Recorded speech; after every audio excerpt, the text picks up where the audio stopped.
What's up, everybody? Happy Monday. Hope all you're having a great day so far today. Hope you all had a great weekend. Getting into this episode of GH, let me tell you something. If I was Anna Devane, I would have locked Carly ass up. Carly ain't give no fucks, and that's the problem. She don't face no consequences, and that's her issue.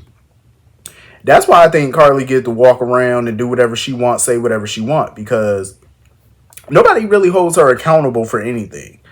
And that's the problem. They enable that BS. Because for her to sit there and not care, Anna sat right there and told her, stood there and told her, you jeopardized the major investigation. Carly ain't care. She was like, whatever happens with your investigation is your problem. That isn't my problem. I'm like, how is that her problem and not yours when you took your ass to Pentonville when you had no business? And you're sitting there talking to Brendan about stuff you had no business talking about. You gave that man all type of information. Oh, because I wanted to see his reaction. For what? You're not a cop. It's not your job. You shouldn't have came. You shouldn't have went there. Like, Carly really thought she was smart. Like, you thought you were going to go there, get a reaction, and what? That's going to tell you what? Because that man literally told her nothing of importance. He gave her no info that she needed, that she could use. Like, what did she learn from that little visit? Nothing. What did Brennan learn from that visit? The feds are after him. They're trying to link him to Pikeman. He learned more in that few minute conversation with her than she could have from him. She didn't learn shit that could help Jason or anybody. Wasn't that the whole point of going there for her? To pump him for some information, and you walked away with doo-doo on your face? Like, you got nothing. Nothing. But you gave up a lot, which was dumb. Like, what? That was idiotic. That was very ill-advised. And mind you, nobody advised her to do anything. Like, this is the problem with Carly. When she take things into her own hands, she mucks it up, is what she does. And that's what she just did. Even if Anna can't arrest her, if I was Anna, I would have called Jagger. And I would have had the feds lock Carly up, because what she did is a crime. You basically interfered in a federal investigation. You should have minded your business. She had no business going there. And then gonna sit there, oh, Brendan isn't as dangerous as you say. Oh, he's this, that, and the third. I'm like, okay, who walks around with zip ties in their pocket? That man randomly has zip ties in his pocket. Come on now. I don't even know why Anna wasted her time and her good breath talking to her, because it's a waste. Ain't no point in anybody confronting Carly, because let me tell you something. A hard head makes for a very soft ass. And Carly is the most hard-headed person I've ever seen in my life. I think the only way to get through to Carly is to tell her to do something, and maybe she'll just do the opposite. Because when you want her to do something, or stay away from this investigation, she gonna do what you just told her not to do. You know what I'm saying? That's exactly what she gonna do. So why don't you just tell her, yeah, go ahead, interfere. Go ahead. Go after him. Go pump him for information. Maybe she'll listen and not do it. You know what I'm saying? Sometimes you gotta tell that broad the opposite. She hard-headed. Don't listen.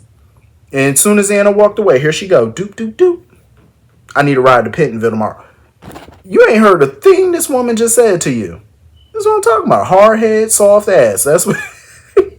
That's all it is with her. Telling you, don't never learn. But yet Sonny is somehow a danger to the children. No, you're the damn danger. You putting yourself in harm's way at this point. Nuts. I'm telling you. I ain't like that whole confrontation. That whole, not confrontation, but I ain't like that conversation between Nina and Carly. I really did. You know, Nina walking up, sitting there, oh, you were right about Sonny, that he would leave me. Are you serious? Are you serious? Why don't you just go over there and give her a manicure and a pedicure while you at it, go rub her feet? Because that's how I felt, like you sitting over there boot licking. What the hell you need to go over there and tell her that for? Oh, he left me like you said. Oh, please, don't you dare. Nina better than me, because I wouldn't have said shit. Like, why you go over there telling her that? For what? Why? So she could sit there and act like she right about everything, because she not? And there was extenuating circumstances to him leaving you, so it wasn't like it was that cut and dry. Like, there's a lot going on that Nina don't even know. So I'm like, come on now, don't sit there and give Carly that credit. Oh, you knew that he would leave, and oh, please. You might as well go over there and shine her shoes. Might as well be old school and go get your shoe shine kit. I ain't like that shit. I did not. I'm like, Nina, you better than that. I wouldn't have walked up to her and said, not said a damn word. I probably would have gloated at her ass, but about that Pentonville stuff and kept it pushing. I wouldn't sit there and tell her, oh, my spouse left me, like you said. No, no, no, no, no. You doing too much. No. Sit down. I wouldn't have told her nothing. So anyway, moving on from that. I don't blame Trina for being pissed. I don't blame her for being pissed off that Laura is pretty much leading the charge to get Heather Weber released or help her or whatever. I just think it's totally ridiculous. I don't blame Trina for being pissed off. And I was looking at Jordan with a side eye because Jordan talking about, oh, that's, I think she said that's brave of Laura or whatever, or that's bold to her or something like that. I'm like, no, ain't nothing brave, bold, nothing about what she doing for Heather. It's just called stupidity is what it is. It's dumbassness. That's what that is. And I ain't never known Laura to be that. But to see her be like this is just, that's like watching your hero fall. Like have a fall from grace. That's just sad. Nope. Absolutely not. And I'm glad Trina went off the way she did because I totally agree. And I agree with what Stella was saying. It don't matter what poison was in this woman. It don't matter. That don't absolve her from everything she's done. And it shouldn't. And Laura crazy as hell for even trying to help her. Nope, I let her rock. I wouldn't give a damn if she's sitting here singing, hymns and reading quotes from the Bible. I wouldn't care. No, ma'am, you still a killer. Nope, you still a professional killer. I say professional because, she better than most hitmen I've seen when it come down to taking somebody out. But I said I wouldn't help her get released, and I don't blame Trina for going off because that is a betrayal after everything Heather done did. It's a major betrayal. And hopefully they all unite against Laura and try to stop her. Talk to a judge, talk to whoever, prosecutor, talk to whoever they need to get a petition going, something to stop this nonsense. Because that's what it is, nonsense. I'm glad, Trina got Stella and stuff like that to talk with and whatnot. Because I'm glad Stella was there to try to, get her mind off of Spencer, get her mind off of things. But people got to learn, like, there's no timetable on that. Like, she's going to grieve him for quite some time. Probably forever. You know what I'm saying? Even when she does finally move on with her life, she's still going to think about him, I'm sure. That's probably her first real true love. So, you don't forget that. But I hate that we only see Trina in small doses now because I really want to see more of her. You know what I'm saying? It's like, I hate that they're trying to tie Trina to Spencer like that was her only storyline. Trina, honestly, I feel like if they wanted to give her a storyline, they should have gave her the deception storyline. Why she can't be the new face instead of Lois? I would have gave it to Trina. Even though, she might not be ready for it or whatever, but I still would have worked it in there, to give her something to do and stuff, and I think it could have been a dope storyline. It's a lot that could have came from it. A lot of twists, a lot of, plus you got crazy fans out there. You could have turned it into a stalker. Say somebody trying to stalk her or something. You know what I'm saying? And Curtis and them got to work hard to try to protect her. That could have been a dope storyline. Anything other than just bringing her out every few weeks or a month. You know what I'm saying? Just talk about this and that's it. And you stuff her back in a closet. I'm just saying. But yeah, hopefully they unite against Laura. I would prefer if they did that. Shut this whole mess down before it even gets started. So anyway, moving on from that. Of course, Drew, is trying to work things out with Nina, or he trying to, look past what she did because you're boinking her. So, of course, it's easy for you to do that, sir. You getting some cooch. And don't get me wrong, Willow has every right to not like Nina. Every right not to like her because Nina was hell on her. Especially when she first met her. Like, she was just total hell to that girl. So, she got every right. My only issue with Willow is she needs to stop seeing everything so black and white. Like, there are gray areas to people. Like, people are flawed. Especially parents. Like, they're flawed. I mean, what are you going to do? Even though Nina didn't raise her or nothing like that. But it's crazy to me how at one point Willow was like, oh, I'd rather Harmony be my mother than you. Especially after everything Harmony done did. You know what I'm saying? So for her to say that crock, I was like, absolutely not. That was a crock of shit. But people are flawed. Like, how can you like, Harmony, but you can't have no type of forgiveness for Nina. And Nina has done way less than what Harmony could ever have done. Harmony done some horrible shit. Nina has done less than that. And you still mad at her. You know what I'm saying? It's like, everybody has flaws, and Willow needs to see that. You know, you can't keep banishing people from your life every time they do something to piss you off.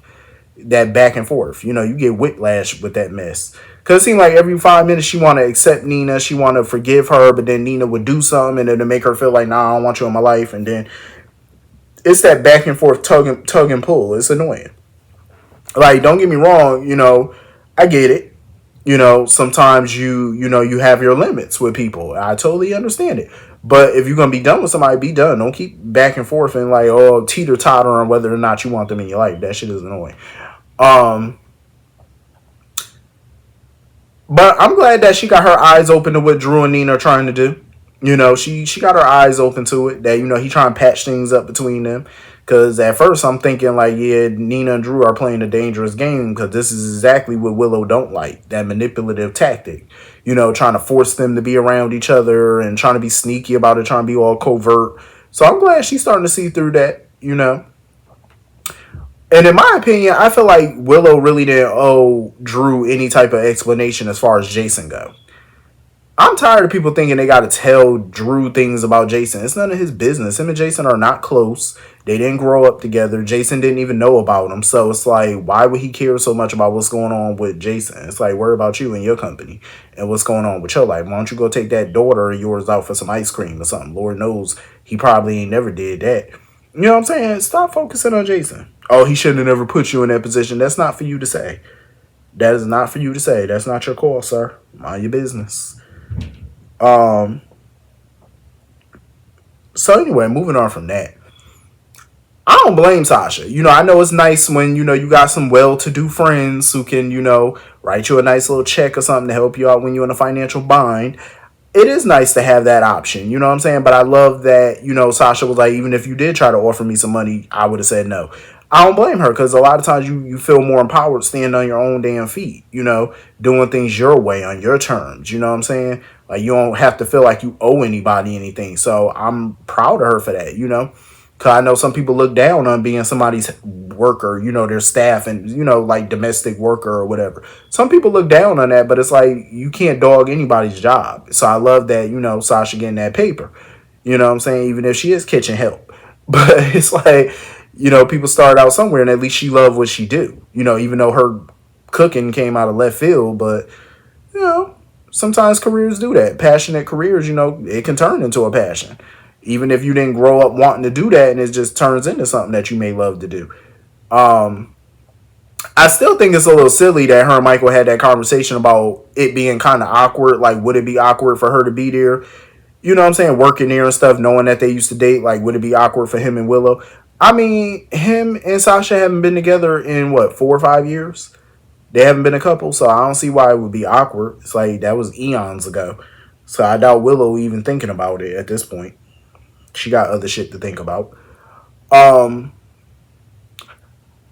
glad that her and Cody are finally starting to turn the corner in their little relationship or whatever. Because they need to turn it a little faster. It's going at snail pace. And I'm tired of it. It's like, you know, I'm all for taking your time. But that, we ain't going to move like turtles now. And I actually seen a turtle that actually moved faster than this relationship. Which is crazy to me. But I'm glad they getting somewhere. Because Lord knows they need to get somewhere. Because all this will we or won't we be together is annoying me. But anyway, moving on from that. I ain't even mad at Tracy. Tracy funny as hell. Tracy was like, listen, she wasn't even about to go to that rehearsal dinner at Coney Island. She wasn't even trying to go. She was like, I am not trying to be around the Bensonhurst Brigade. I don't blame her. Tracy said, bump that. I'll be at the wedding, but I ain't going to that shit. But it's kind of foolish and don't make sense. Like, you're going to be at the wedding with these same people that you don't want to be around. So you might as well go to the rehearsal dinner now. You know what I'm saying? Like, be a sport and go. And I'm glad Gregory was trying to push her ass to go because she do need to go and represent for her grandchild. And I get where, you know, Gregory is coming from about officiating the wedding and his jitters about it or whatever. I get it, but at the same time, he need to do this. And I'm glad Tracy was on his head about him doing it because they pushed the wedding date up and everything for him to be able to be a part of this wedding. So you got to hold true to that. he still got to be there for his son and, perform that ceremony, because that's what's really is part of what Chase is looking forward to. I mean, naturally, he's looking forward to the wedding overall, but that's another reason he's looking forward to it. So, sir, get over your jitters and get there and stand up and, pronounce your son and his bride husband and wife. Don't disappoint now. Um, So anyway, I think that's pretty much everything about this episode. Hit the comment section. Let me know what you all thought, and I will see you all later. Have a great night. Peace.